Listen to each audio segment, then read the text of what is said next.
नमस्कार दोस्तों, आज के हमारे इस वीडियो में आपका स्वागत है। आज हम आपको इस वीडियो में आरटी एडमिशन 2024 के ऑनलाइन आवेदन के बारे में पूरी जानकारी देने वाले हैं।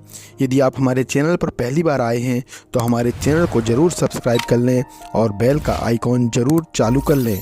दोस्तों, मैं इस चैनल पर सरकारी नौकरी भर्ती की जानकारी और सरकारी योजना से संबंधित वीडियो लेकर आता हूं। इसलिए आप यदि इस चैनल पर पहली बार आए हैं तो आप इस चैनल के साथ ज़रूर जुड़ जाएं। आप ज़रूर चैनल को सब्सक्राइब करें और हमारे साथ इस वीडियो में बने रहें ताकि आपको इस एडमिशन के बारे में आवश्यक जानकारी आपको मिल सके। दोस्तों, सरकार द्वारा आरटी अधिनियम के अंतर्गत गरीब और आर्थिक रूप से कमज़ोर वर्ग के बच्चों को प्राइवेट स्कूल में एडमिशन के लिए ऑनलाइन फॉर्म भरे जाते हैं। आरटीई के माध्यम से एडमिशन लेने पर प्राइवेट स्कूल में निःशुल्क एडमिशन मिलता है और बच्चों की फीस सरकार द्वारा स्कूल को प्रदान की जाती है। एमपीआरटी एडमिशन 2024 मध्य प्रदेश के सभी प्राइवेट स्कूलों में कक्षा नर्सरी से पहली तक के निःशुल्क प्रवेश ऑनलाइन फॉर्म शुरू हो चुके हैं। क्या आवश्यक दस्तावेज इसमें रहेंगे, प्रवेश की प्रक्रिया क्या है, आयु सीमा क्या है, इस वीडियो में हम आपको बताएंगे। तो चलिए शुरू करते हैं। जैसा कि आप देख पा रहे हैं, राज्य शिक्षा Kendra Pustak Bhavan V wing Arera hills Bhopal 462011 के द्वारा भोपाल दिनांक 21/2/2024 को ये आदेश जारी किया गया है।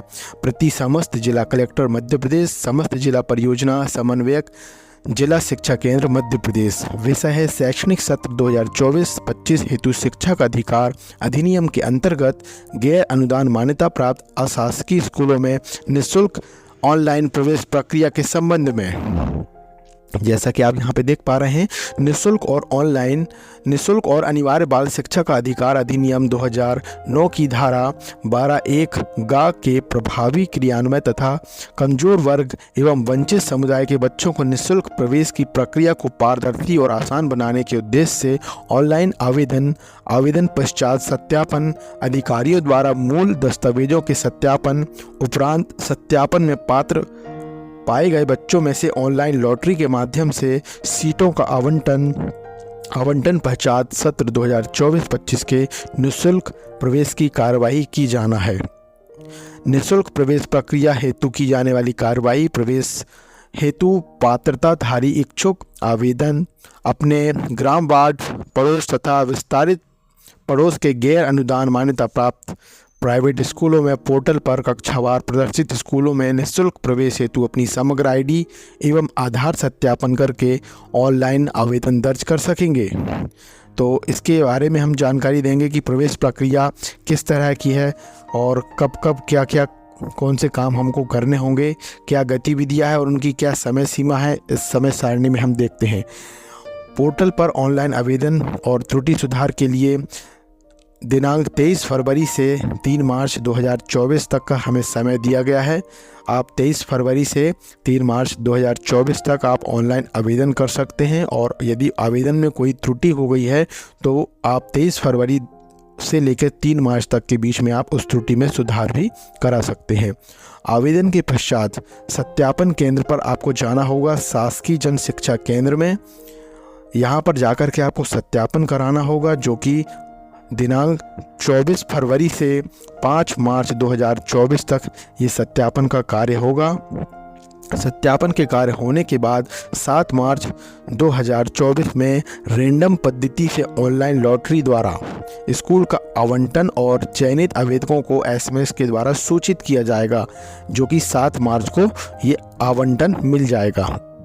आवंटन उपरांत अशासकीय स्कूल में प्रवेश हेतु उपस्थित होना है और स्कूल द्वारा मोबाइल ऐप के माध्यम से एडमिशन की रिपोर्टिंग 11 से 19 मार्च 2024 तक होगी। यदि आपके बच्चे का नाम किसी स्कूल में आ जाता है तो आपको उस स्कूल में जाकर के बच्चे का एडमिशन करवाना है और स्कूल के द्वारा एडमिशन कराने की जो तिथि है वो है 11 से 19 मार्च के बीच में है। अब आते हैं 5वें चरण में कि इसमें क्या होगा कि द्वितीय चरण जो है कि उसकी प्रवेश हेतु रिक्त सीटों को पोर्टल पर प्रदर्शन किया जाएगा। द्वितीय चरण में नया आवेदन नहीं किया जाएगा। जो रिक्त सीटें हैं, ध्यान दीजिए, यहाँ पे फिर से कोई आवेदन शुरू नहीं होगा। द्वितीय चरण में जो रिक्त सीटें बची हुई हैं उन सीटों को पोर्टल पर बताया जाएगा। ये बताने का समय रहेगा 21 मार्च 2024 को। ये चीज़ें पता चल जाएंगी कि कितनी सीटें और खाली हैं। और द्वितीय चरण हेतु स्कूलों की चॉइस फिलिंग को अपडेट किया जाना 22 से 26 मार्च के बीच किया जाएगा। यानी कि यदि आपको कोई स्कूल पसंद नहीं आया है तो आप उसको अपडेट कर सकते हैं, आप अपने स्कूल की चॉइस को ठीक कर सकते हैं। आपने जो प्राथमिकता स्कूलों को चुनने में की है, यदि आपने किसी स्कूल को दूसरे नंबर पर किया तो उसे आप पहले नंबर पर कर सकते हैं, पहले नंबर को दूसरे नंबर पर कर सकते हैं। इस तरह से आप अपनी स्कूलों की प्राथमिकता को अपडेट कर सकते हैं 22 से लेकर 26 मार्च के बीच में। द्वितीय चरण से ऑनलाइन लॉटरी द्वारा स्कूल का आवंटन 28 मार्च को किया जाएगा। 30 मार्च से 5 अप्रैल 2024 तक आवंटन के उपरांत अशासकीय स्कूलों में प्रवेश हेतु उपस्थित होना होगा। यानी दूसरे चरण में जो स्कूल बचे रहेंगे, आपने जो अपडेट करने के बाद आपको जो स्कूल मिलेगा वो 30 मार्च से 5 अप्रैल के बीच में मिलेगा। ऑनलाइन संबंधित आवश्यक दस्तावेज, आवश्यक पात्रता की यदि हम बात करें तो यहाँ पे वंचित समूह के विषय में बताया गया है। अनुसूचित जाति, अनुसूचित जनजाति, वन भूमि के पट्टाधारी परिवार, विमुक्त जाति, निःशक्त बच्चे, मेडिकल बोर्ड से जारी प्रमाण पत्र के अनुसार HIV ग्रस्त बच्चे, कमज़ोर बच्चों, गरीबी रेखा के नीचे रहने वाले गरीब परिवार के बच्चे, अनाथ बच्चे, राज्य शासन द्वारा अनाथ बच्चों को भी कमज़ोर वर्ग में शामिल किया गया है। कोविड-19 से माता पिता अभिभावक की मृत्यु के कारण अनाथ बच्चों की शिक्षा, आर्थिक सहायता तथा खाद्य सुरक्षा के लिए मुख्यमंत्री कोविड-19 बाल कल्याण योजना के हितग्राही इस योजना में निम्नलिखित आवेदक पात्र होंगे। परिवार से अभिप्राय पति पत्नी और उन पर आश्रित बच्चे से है। माता पिता की कोविड-19 से मृत्यु हुई हो, माता पिता का निधन पूर्व में हो गया हो तथा वैध अभिभावक की कोविड-19 से मृत्यु हो गई हो, तो ये कमज़ोर वर्ग की श्रेणी में आएंगे। माता पिता में से किसी एक का पूर्व में निधन हो चुका हो तथा अब दूसरे को कोविड-19 से मृत्यु हुई हो। कोविड-19 से मृत्यु का अभिप्राय ऐसी मृत्यु भी है जो 1 मार्च 2021 से 30 जून 2021 तक की अवधि में हुई है।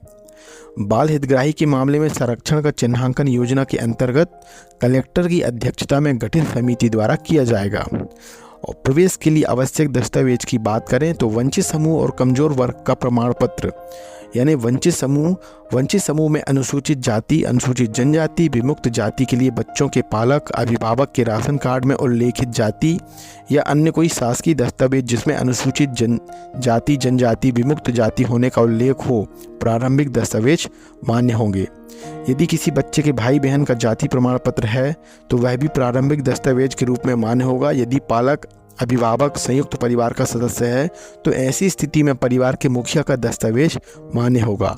विमुक्त जाति में शामिल है बंजारा, हबूडा, भाटू, चंद्रवेदिया, बैरागी, कंजार, सांसी, बंछड़ा, मोघिया, कालबोलिया, भानवत, बगरी, नट, पारधी, बेदिया, कुछ बंदिया, बिजोरिया, कबूतरी, संधिया, पासी एवं सनोरिया के पालक के बच्चों के पालक अभिभावक के नाम जारी वन ग्राम का पट्टा या वन अधिकार अधिनियम के अंतर्गत जारी अधिकार पत्र प्रवेश के लिए मान्य होगा। विकलांग बच्चों के लिए जिला मेडिकल बोर्ड द्वारा जारी विकलांग प्रमाण पत्र प्रवेश के लिए मान्य होगा। HIV ग्रस्त बच्चों की स्थिति में बच्चे का जिला बोर्ड द्वारा जारी मेडिकल प्रमाण पत्र प्रवेश के लिए मान्य होगा। कमजोर वर्ग के गरीबी रेखा के नीचे जीवन यापन करने वाले परिवार शामिल हैं, अतः पालक अभिभावक के नाम जारी वर्तमान में वैध जीवित BPL कार्ड बच्चों के प्रवेश के लिए मान्य होगा। BPL कार्ड की बहुत ज़्यादा इसमें मान्य बताया गया है। यदि दस्तावेज संयुक्त परिवार के मुखिया के नाम है तो यह दस्तावेज मान्य होगा। आवेदक का BPL कार्ड जिस जिले का है केवल उसी जिले में प्रवेश आवेदन हेतु मान्य होगा। सत्यापन अधिकारी का दायित्व है कि प्रत्येक आवेदक जिसे पात्र किया जा रहा है वह वैध एवं जीवित BPL कार्ड धारी हो। शासन द्वारा अनाथ बच्चों को भी कमजोर वर्ग की श्रेणी में मान्य किया गया है। इनके लिए जिला कार्यक्रम अधिकारी महिला बाल विकास द्वारा जारी प्रमाण पत्र मान्य होगा। राज्य शासन द्वारा कोविड-19 से माता पिता अभिभावक की मृत्यु के कारण अनाथ हुए बच्चों की शिक्षा, आर्थिक सहायता तथा खाद्य सुरक्षा के लिए मुख्यमंत्री कोविड-19 बाल कल्याण योजना के अंतर्गत ऐसे बच्चों को शिक्षा का अधिकार अधिनियम के अंतर्गत शामिल किया गया है। योजना से संबंधित महिला बाल विकास से जारी आदेश क्रमांक 1373/2021/50 से 2 भोपाल दिनांक 21/5/2021 अनुसार कार्रवाई की जावे। निवास का प्रमाण पत्र। निवास प्रमाण पत्र के लिए पालक अभिभावक के निम्नलिखित दस्तावेज मान्य होंगे। सक्षम अधिकारी द्वारा जारी निवास प्रमाण पत्र, मतदाता परिचय पत्र, राशन कार्ड, पात्रता पर्ची, समग्र पर्ची, ग्रामीण क्षेत्र का जॉब कार्ड, महात्मा गांधी राष्ट्रीय ग्रामीण योजना, राष्ट्रीय रोजगार गारंटी योजना, पासपोर्ट, ड्राइविंग लाइसेंस, बिजली बिल, पानी बिल, कोई अन्य शासकीय दस्तावेज जिसमें बच्चों के पालक अभिभावक के निवास का पता अंकित हो। तो ये थे निवास के पता के लिए कौन कौन से डॉक्यूमेंट लगेंगे। आयु की सीमा के संबंध में यदि हम बात करें तो आयु की सीमा की गणना 1 अप्रैल 2024 की स्थिति में गणना की जाएगी। नर्सरी में प्रवेश के लिए न्यूनतम आयु 3+ रखी गई है। KG 1 के लिए न्यूनतम आयु 4+ रखी गई है। KG 2 के लिए न्यूनतम आयु 5 वर्ष प्लस रखी गई है और कक्षा 1 के लिए न्यूनतम आयु 6 वर्ष प्लस रखी गई है।